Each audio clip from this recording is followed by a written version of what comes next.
प्रणाम my dear students. बेटे कल आपको हमने ईएमआई पढ़ाया था। ईएमआई क्या होता है एक बार रिपीट कर देता हूँ कि जब तक फ्लक्स चेंज होगा तब तक उस सर्किट में या तो करंट या ईएमएफ इंड्यूस होगा। बेटे एक्सपेरिमेंट करके दिखाया, जिसको बताया फैराडे और हेनरी दोनों ने मिलकर एक्सपेरिमेंट किया था।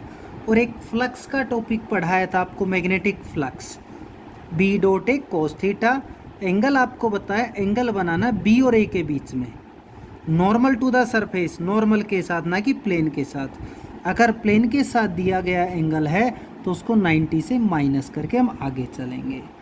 आज पढ़ाते हैं फैराडेज लॉ ऑफ ईएमआई, जो कल आपको एक्सपेरिमेंटल वेरिफिकेशन बताई थी, वहाँ से आगे क्या कहता है। पहला लॉ जो कल भी पढ़ाया था कि जब तक आपकी मैग्नेट मोशन में रहती है, when ever the amount of magnetic flux link with circuit changes, मतलब फ्लक्स कब तक चेंज रहेगा, जब तक मैग्नेट मोशन में रहेगी। And EMF is induced in the circuit, तो सर्किट में क्या चीज़ इंड्यूस्ड होती है, ईएमएफ इंड्यूस्ड होती है।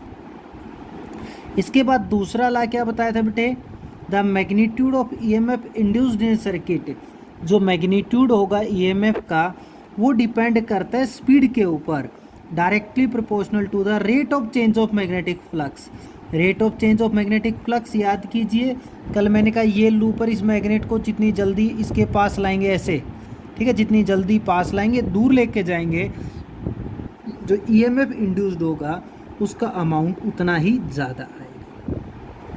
ये जो बोला था वो मैंने लिखा है, EMF induced is directly proportional to, क्या है बेटे, रेट, ये रहा rate time, rate of change of magnetic flux, ये फ्लक्स है, ठीक है। φ2 माइनस φ1 को मैंने d5 लिख दिया, स्मॉल टाइम dt मान लिया, और डायरेक्टली के सिंबल को जैसे हटाते हैं कांस्टेंट कौन आया, k। इस k की वैल्यू के आगे बेटे 1।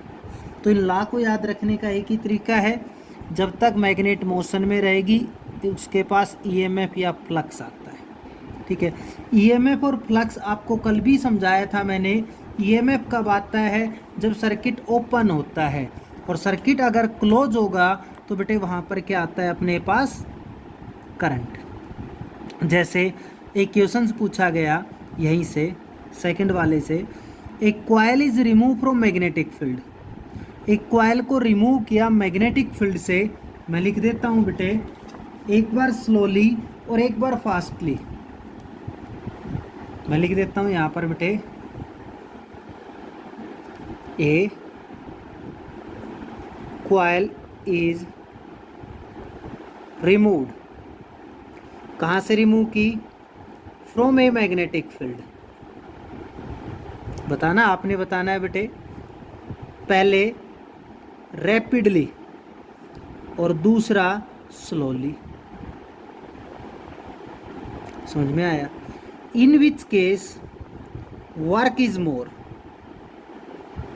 किस केस में वर्क ज़्यादा होगा, आपने ये बताना है। एक कॉइल है जिसको मूव करवाया, एक को धीरे और एक को स्पीडली। बेटे अब देखिए दोनों में फ़र्क क्या है वो यहाँ पता लगेगा। अगर रैपिडली, मैंने टाइम की बात की, जितनी तेज़ मूव करवाऊँगा ईएमएफ उतना ही ज़्यादा आएगा।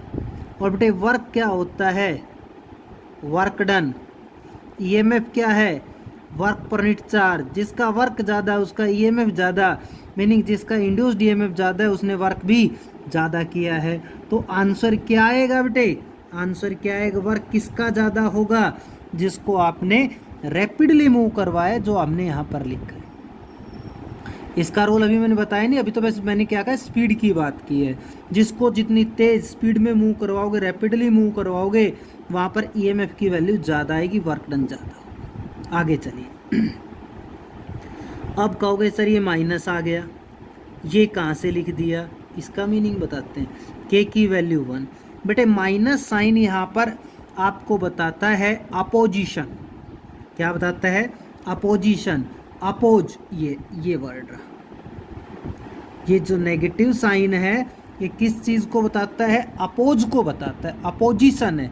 किसकी अपोजिशन है, इन दोनों की, किसकी, ये कौन है, चेंज इन फ्लक्स, ये कौन है? Induced EMF. देखो बेटे, ये कहता है कि जितना फ्लक्स चेंज होगा उसका अपोज कौन करता है? Induced EMF. तो नेगेटिव साइन क्या कहता है? अपोज। किसका अपोज? इंड्यूस्ड ईएमएफ का। तो ये negative sign taken because induced EMF will always oppose any change in magnetic flux. ये कहता है जो ईएमएफ है वो ऑलवेज अपोज करता है किसका? चेंज इन मैग्नेटिक फ्लक्स का। बेटे जो ये टॉपिक चल रहा है उसको हम बोलते हैं लेंज लॉ। ये लेंज लॉ लिख दिया, अलग पेन से लिख देता हूँ, लेंज लॉ। और ये आपके पास एक इम्पोर्टेंट टॉपिक आएगा।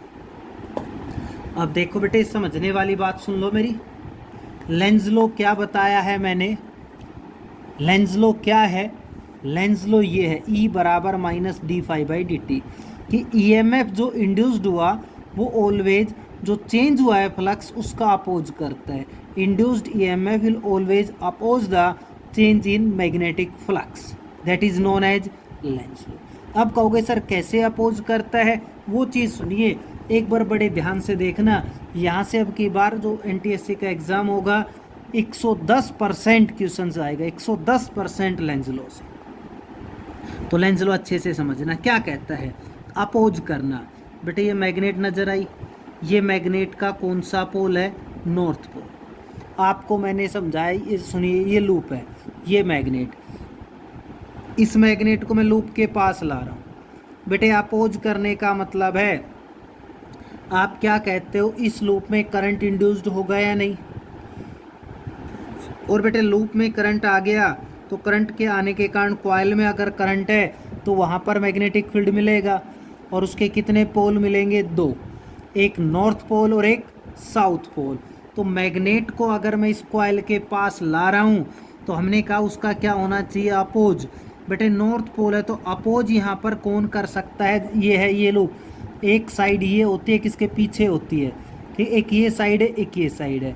ऑलवेज जब आपको दिखाई देगी एक डार्क लाइन आती है और एक डॉटेड लाइन होती है, तो बेटे 2 पोल बनते हैं। आप याद कीजिए, आपको कॉइल करवाई थी हमने, कॉइल करवाई थी। इस कॉइल को अगर नोटबुक को मैं घुमा देता हूँ, 1 मिनट आपको समझाता हूँ, 1 मिनट। आप ऐसे देखो, कुछ समझ आया आपको? पिछले टॉपिक में मैग्नेटिक फील्ड में कॉइल में ये करंट पास हुआ, याद आया बेटे? ये करंट पास हुआ, ये करंट है। तो क्या हुआ कि मैग्नेटिक फील्ड बीच में ये बेटे, ये डायरेक्शन, ये याद आ गया? करंट ऐसे घूम रहा है तो मैग्नेटिक फील्ड ऊपर आएगा, ये ऊपर आ गया। कॉइल ऐसे रखिए, ऐसे करंट जा रहा है, समझ आया? ऊपर की तरफ है मैग्नेटिक फील्ड, ये मैग्नेटिक फील्ड है। जैसे ही सेंटर से दूर जाओगे नॉन यूनिफॉर्म बनता चला गया, नॉन यूनिफॉर्म हो गया। एक साइड ये पोल बन गया, एक साइड ये पोल बन गया। ठीक है बेटे, डायरेक्शन का है नीचे से बिल्कुल ऊपर, ऊपर है ना?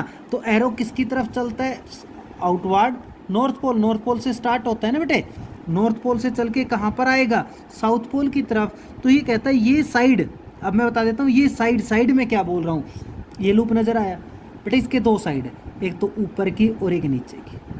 ठीक है, ये बाहर से नहीं, ये नीचे वाली साइड पूरी साउथ का काम करेगी तो ऊपर वाली पूरी नॉर्थ का काम करेगी। 2 पोल बने।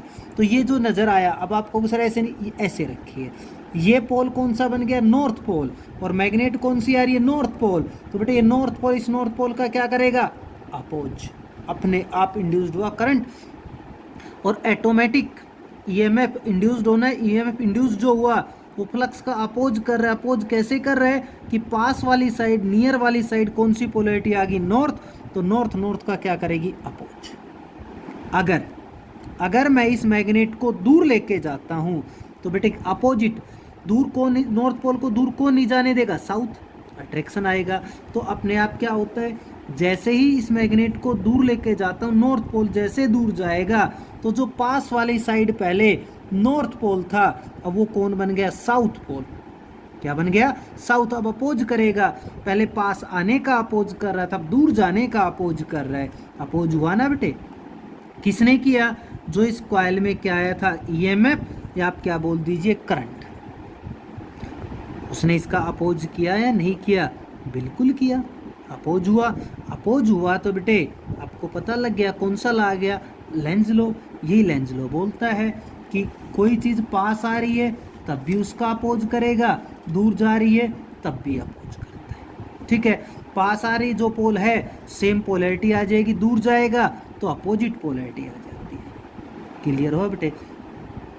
ये कहता है a bar magnet falls through a metal ring. अगर एक बार मैग्नेट को मेटल रिंग से ड्रॉप किया जाए तो क्या उसकी एक्सेलरेशन जी के बराबर होगी? कभी नहीं होगी। क्यों नहीं होगी बेटे? सुनिए क्या कहता है, इसी का केस बताए। ये कॉइल है, ठीक है, इसे मैंने क्या ड्रॉप की? Bar magnet. जैसे हम कहते हैं मेरे हाथ में पेन है, इस पेन को जैसे ही फ्री करता हूँ पेन नीचे गया, फ्री फॉल से जा रहा है, एक्सेलरेशन किसके बराबर? जी के बराबर। बट अब जब ये बार मैग्नेट ऊपर से नीचे आएगी तो बेटे लगातार मैग्नेटिक फील्ड चेंज होगा। लगातार मैग्नेटिक फील्ड चेंज होगा तो इस कॉइल में क्या चीज़ इंड्यूस हो जाएगी? करंट इंड्यूस्ड होगा। और करंट ऑलवेज मोशन का क्या करता है? अपोज। करंट ऑलवेज मोशन का क्या करेगा? अपोज। और अपोज अगर करता है तो बेटे उसकी वैल्यू जी के बराबर नहीं होगी, जी से क्या हो जाएगी? कम। तो जी से क्या हो जाती है? कम। यही क्वेश्चन सुनो दोबारा से। मैंने क्या कहा? ये कॉइल है, ऊपर से बार मैग्नेट ड्रॉप की, जब बार मैग्नेट इसको क्रॉस करती है उस टाइम पूछा है उसकी एक्सेलरेशन क्या जी के बराबर होगी? एक्सेलरेशन जी के बराबर का मतलब होता है फ्री फॉल होगी। तो कहते हैं नहीं होगी, एक्सेलरेशन जी के बराबर नहीं होगी। कारण क्या बताया? क्योंकि ये पूरी क्लोज है और क्लोज में कौन इंड्यूस्ड होता है? करंट। और करंट मोशन का क्या करेगा? अपोज। एक बार लिख देता हूँ, करंट मोशन का क्या करता है? मोशन का क्या करेगा? अपोज। और ईएमएफ अगर आया, इंड्यूस्ड ईएमएफ, तो मोशन का अपोज नहीं करेगा। क्या मीनिंग है? ढंग से सुनना, क्या मीनिंग है। यहाँ पर मोशन की बात नहीं, कोई सोचो सर ने ये लिखा ईएमएफ अपोज करता, मैंने मोशन का अपोज नहीं कहा। ये कह रहा ईएमएफ अपोज करता है चेंज इन मैग्नेटिक फ्लक्स का। हाँ बिल्कुल करेगा चेंज इन मैग्नेटिक फ्लक्स का अपोज। बट अगर इस रिंग को मैं बीच से थोड़ा सा कट कर दूँ, ऐसे ऐसे कट कर दिया, ठीक है, अब कोई चीज़ ड्रॉप करो तो बेटे वो किससे जाएगी? जी से ही जाएगी। दोनों क्वेश्चन अच्छे से पढ़ लेना। एक क्वेश्चन ये है, क्या है? बार मैग्नेट को जब आपने ड्रॉप किया, अगर पूरी रिंग है तो उसकी ए की वैल्यू जी के बराबर नहीं होगी, जी से क्या होगी? कम होती है।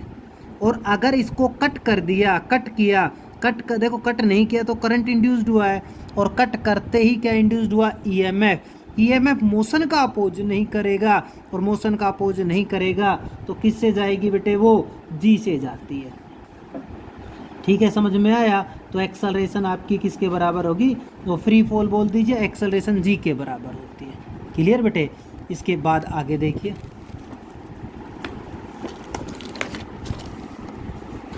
नेक्स्ट देखो, हमने लिखा लेंज लॉ ओबे law of conservation of energy. बहुत अच्छी बात बताई है। जैसे पिछले वाले क्वेश्चन में मैंने क्या कहा, अगर बार मैग्नेट को मैं पास लाता हूँ तो कौन सा पोल आया बेटे? North pole. पास लाया तो नॉर्थ पोल मतलब कौन हुआ? रिपेल किया। और जब दूर ले गया तो उसने उसको क्या किया? अट्रैक्ट किया। बेटे क्या कहता है? एनर्जी की बात चल रही है। जब मैग्नेट को पास ला रहे हैं तो वर्क डन हुआ against the force of repulsion, और अगर मैं दूर लेके गया अगेन वर्क डन हुआ, बट अब किसके अगेंस्ट हुआ? Force of attraction. अगर हम नेट की बात करें, टोटल की बात करें, तो वर्क डन कितना है? सेम। तो ये कहते हैं किसको ओबे करते हैं? Law of conservation of energy को। कौन? Lenz law. क्वेश्चन ऐसे पूछ लिया जाए, किसी चीज़ को पास ला रहा है फिर दूर ले गया, पास लाएगा तो अगेंस्ट रिपल्सन वर्क डन हुआ, दूर ले गया तो अट्रैक्शन के अगेंस्ट वर्क डन हुआ, बट नेट क्या है? सेम, टोटल आते हैं। अब बात करते हैं डायरेक्शन की, कि डायरेक्शन कौन सा रूल देता है। अभी तक आपने मैग्नेटिक फील्ड पढ़ा था, वहाँ पर चला था Fleming left hand rule, but अब करंट इंड्यूस्ड हुआ है तो कौन सा रूल है? Fleming right hand rule. Same वही रूल है बेटे, सेम वही रूल। तब मैं लेफ्ट हैंड उठाता, तब राइट हैंड। ये फिंगर फर्स्ट फिंगर वहाँ पर भी मैग्नेटिक फील्ड बताई, ये भी मैग्नेटिक फील्ड बताएगी। सेंट्रल फिगर करंट को बताती थी, करंट बताएगी। और थंब वहाँ पर क्या बताता था बेटे, फोर्स। थोड़ा थोड़ा चेंज हुआ, ये आपके पास मैग्नेटिक फील्ड सेम, यहाँ पर करंट का नाम इंड्यूस करंट में आ गया, और ये आपके पास फोर्स ना होके मोशन आ जाता है कि आपका कंडक्टर किधर ट्रैवल कर रहा है। First finger magnetic field, central finger induce current, thumb motion. ठीक है बेटे, ये रूल आप अगर कंडक्टर पे लगाते हैं तो यहाँ दो चीज़ें हैं। अगर जैसे मैंने कहा था मैग्नेट को पास लाए, गैल्वेनोमीटर ने लेफ्ट साइड डिफ्लेक्शन दी, मैग्नेट को दूर ले गए, राइट साइड दी, तो दोनों अलग अलग डायरेक्शन बनी या नहीं बनी बेटे, वैसे आप यहाँ पर समझना। अगर इस कोई भी लूप है, ये मेटालिक लूप है, इसको आप अंदर लेके आए, अगर अंदर लेकर आओगे आप तो क्या होगा बेटे, सुनिए, यहाँ रूल लगेगा और रूल लग के करंट आना है। अभी नहीं पता कौन सा करंट आएगा, पहले मैं लूप लगा के करंट बता देता हूँ, बड़ा आसान सा। देखो बेटे, ये रहा क्रॉस, आपको पहले पढ़ा चुके हैं। क्रॉस क्या बताती है, inward magnetic field. Magnetic field कहाँ है, इनवर्ड। मोशन आपको दिखाई दे रहा है, अंदर है। देखो बेटे, ये फिंगर मैग्नेटिक फील्ड, ये मोशन। दिखा दूँ, घुमा दूँ, ये घुमा दी, दिख गई। देखो ये उंगली मेरे नीचे दिखाई नहीं दी हमें, ये इधर आएगी। और फोर्स का है, ये फोर्स का, ये रहा अंगूठा, दिखाई दिया। अपना हाथ रखना बेटे, यहाँ पर रख नहीं पा रहा हूँ मैं, अगर रख रहा हूँ तो आपको दिखाई नहीं दे रहा। ये देखो मैग्नेटिक फील्ड नीचे, फोर्स इधर, तो ऊपर आ गया magnetic field, sorry current. Current कहाँ है, ऊपर, ऐसे चलेगा। ये जो राइट हैंड का रूल लगा रहे हैं, अगर यही रूल आपने यहाँ लगा दिया तब भी सेम आना नहीं होगा। ये इनवर्ड, ये आउटवर्ड। आपने जो रूल लगाना है वो आप लगाना जिसमें मैग्नेटिक फ्लक्स क्या होता है, इंक्रीज। जब ये ऑब्जेक्ट अंदर आएगा तो फ्लक्स लगातार क्या होगा, इंक्रीज, ये दिखाई देगी। अब मैं आपको इसमें इस झंझट में नहीं डाल के एक सीधी सी लाइन बताऊंगा। यहाँ देखो, हिंदी में लिख देता हूँ। अगर अंदर आ रहा है मतलब मैग्नेटिक फ्लक्स क्या हो रहा है, इंक्रीज। बेटे अंदर आएगा बाहर से तो लगातार फील्ड लाइंस पास होती जाएंगी, फ्लक्स इंक्रीज होगा। तब करंट की डायरेक्शन जो होगी, तब डायरेक्शन ऑफ करंट कहाँ लिख देना, आंख बंद करके लिख देना, कभी गलत नहीं मिलेगा। अगर कहाँ रहे अंदर तो कौन सी, और अगर कहाँ जा रहा है, बाहर। अगर कहाँ जा रहा है, बाहर। बाहर का मतलब बेटे मैग्नेटिक फ्लक्स क्या हो रहा है, डिक्रीज। फ्लक्स क्या हो रहा है, डिक्रीज। तो करंट की डायरेक्शन क्या होगी, क्लॉकवाइज। दो लाइनें बता दी हैं, बस तीसरी लाइन याद भी मत करो। अगर अंदर आ रहा है तो एंटी क्लॉकवाइज, बाहर जा रहा है तो क्लॉकवाइज। किसमें, किसमें, जब मैग्नेटिक फील्ड कैसा है, इनवर्ड। ठीक है, magnetic flux increase direction of anti clockwise कब, व्हेन बी इज इनवर्ड, अंदर है। अगर इनमें से कोई भी चीज़ चेंज होगी तो आप भी चेंज कर देना। बी कहाँ है, आउटवर्ड। आउटवर्ड का सिंबल क्या होता है, डॉट होती है।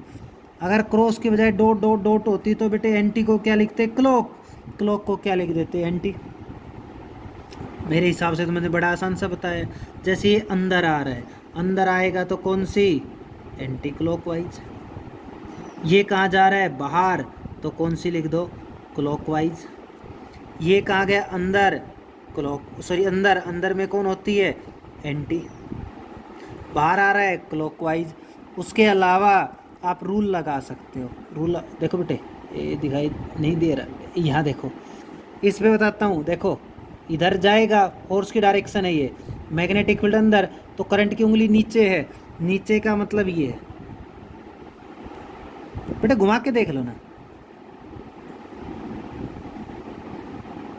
सॉरी, बाहर नहीं, ये गलत लगा दी बेटे, यहाँ लगाओ। ये है, ये गलत लगाया मैंने, अंदर लगता है, ये आएगा। कौन सी डायरेक्शन है ये? क्लॉकवाइज। तो आप इस झंझट में पढ़ना ही नहीं, अंदर आ रहा है एंटी, बाहर जा रहा है क्लॉक। बट जब मैग्नेटिक फील्ड कैसा है? इनवर्ड। एक चीज़ और आपसे पूछ लेता है, किसी भी शेप का ऑब्जेक्ट होता है, जैसे इर्रेगुलर शेप है, इर्रेगुलर शेप, इर्रेगुलर शेप का ऑब्जेक्ट कन्वर्ट हो जाएगा किसमें? सर्कुलर में। सर्कुलर में irregular shape object converted into circular. कब? जब मैग्नेटिक फील्ड के अंदर होता है। इरेगुलर को अगर यहाँ छोड़ दिया ना, फ्लेक्सिबल होना चाहिए भाई, ऐसे नहीं लोहे की रोड डाल दी वो घूम जाए, नहीं। जैसे अपने पास धागा होता है, धागे जैसी शेप का कोई ऑब्जेक्ट डाला, धागा डाल दिया तो सर्कल बनाएगा ऐसे। क्यों बना रहा है? क्योंकि उसका एरिया ज़्यादा होता है। एरिया क्या होता है? ज़्यादा। एरिया ज़्यादा मतलब मैग्नेटिक फ्लक्स उससे मैक्सिमम पास होगा। फ्लक्स को मैक्सिमम पास करवाने के लिए दे कन्वर्टेड इनटू सर्कुलर, इनसे सर्कल के फॉर्म में बन जाता है। आगे देखो, ये दो लूप लिए हैं बेटे, आपसे पूछता है इन दोनों लूप से इंड्यूस्ड ईएमएफ जो आएगा वो कांस्टेंट रखना है। किस में कांस्टेंट होगा? तो आंसर आता है ये, देखो बेटे, दोनों बराबर, एक छोटा सा पार्ट बाहर गया, छोटा सा पार्ट बाहर गया, छोटा सा पार्ट, जितना हर बार पार्ट बाहर जा रहा है एक सेम अमाउंट पार्ट बाहर जा रहा है, तो फ्लक्स जो डिक्रीज हो रहा है वो सेम अमाउंट से डिक्रीज हो रहा है, सेम अमाउंट से मतलब लगभग कांस्टेंट, लगभग। बट इसमें करोगे पहले स्मॉल एरिया इतना कम हुआ, फिर ज़्यादा, और ज़्यादा, और ज़्यादा, और ज़्यादा, और ज़्यादा, लगातार वैल्यू बढ़ती चली गई। इसका मतलब यहाँ पर जो फ्लक्स की रेट होगी, फ्लक्स एक जो रेट है जिससे कम हो रहा है या ज़्यादा हो रहा है, कम होकर बाहर जाएगा तो कम, वो रेट क्या है? बहुत ही ज़्यादा, मतलब सेम नहीं है। इसमें क्या है? सेम। तो इंड्यूस्ड ईएमएफ लगभग सेम किस में बताया जाता है? कौन सी में? रेक्टेंगुलर शेप में। ठीक है बेटे। तो बेटे आज का काम था आपका, अच्छे से करना। इस टाइप के और न्यूमेरिकल देंगे, ये बड़े ध्यान से कर लेना।